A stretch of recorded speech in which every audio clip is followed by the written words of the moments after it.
Hey everybody, happy Monday. Welcome to another edition of The Daily. Here with Andrew Reeby. I'm Nick Fershaw. Another wild week in Major League Soccer. We're going to start today with the action from Sunday, and the big story here, the LA Galaxy and Houston Dynamo in a rematch of the past two MLS Cups. This one, Andrew, ends a little bit different than those MLS Cups. The Houston Dynamo go to LA and get a 1-0 win, a second half goal for Andrew Driver. The decider here, the big storyline though, is a Landon Donovan PK in the first half, saved by Tally Hall. Landon Donovan scored on Tally Hall in the last MLS Cup. Landon Donovan's now missed enough PKs where Bruce Arena's talking about making a change. Yeah, that's the second one this year, and at this point, if you're the LA Galaxy, you've got to find someone who's going to convert. We've seen Landon Donovan do it in the past. He's been the man for the U.S. national team and the Galaxy for a long time, but that confidence, it's just not there right now. And you saw it in this one, the little stutter step, and all of a sudden you could kind of see him wavering. It wasn't, the thought of, I'm going to put it here and Tally Hall's not going to have a chance. And of course, Hall makes an easy save. You said it though, Bruce Arena said we might need to check some other options. No Robbie Keane in this one.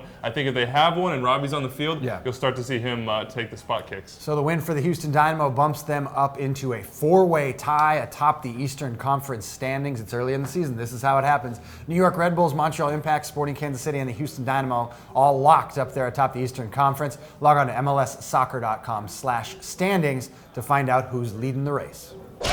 Well, the other game from Sunday, a big 4-0 win for Sporting Kansas City over Chivas USA. Claudio Bielsa with 2 goals for SKC at home, but maybe the bigger storyline for Kansas City actually came on Saturday. That's when we learned Kei Kamara is on his way back to MLS, his loan with Norwich City over. Now, what exactly transpired here? Maybe Kei Kamara didn't prove his worth in the EPL, and then does it make Kansas City now the best team in the Eastern Conference? Well, I think he proved his worth in the sense that he's a hardworking player. He's going to get on the ends of crosses. I just don't know that for Norwich City that release clause rumored to be in the millions was something that they wanted to take advantage of at this time. Certainly, though, Kansas City is going to have to be watching out here. I think there's other teams in Europe, according to Peter Vermees, that have interest in Kei Kamara. Now it's just a matter of whether or not those materialize and if Kamara wants to make the move. As it stands, though, the rest of MLS has to be scared. Look, Sporting Kansas City already has probably the best defense in the league. Kei Kamara, their leading scorer the last 3 seasons. You put him back in this mix on a team that didn't need Benny Feilhaber, didn't need Bobby Convey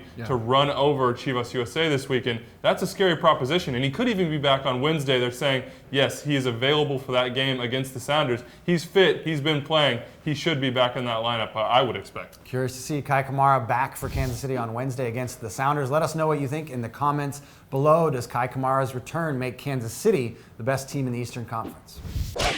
Looking back at one of the most interesting games from Saturday, this one a 2-2 draw between the Philadelphia Union and the Seattle Sounders. Danny Cruz with a pair of goals for the Union at home. The Sounders rally and get a draw in this one. That's not the biggest storyline. Perhaps the biggest storyline is the officiating in this one. We saw 3 red cards, including a straight red to DeAndre Yedlin, the prized right back for the Seattle Sounders, and then a late no call on what most people in PPL Park thought was a handball, and John Hackworth blasting the refs after the game. Yeah, he had no mercy on this one. He said, look, I'll take the fine. Somebody's got to say this MLS needs better officiating than this. And there were a lot of calls in this game that were a little bit fishy. You look at those 2 red cards to Lamar Neagle and Shannon Williams.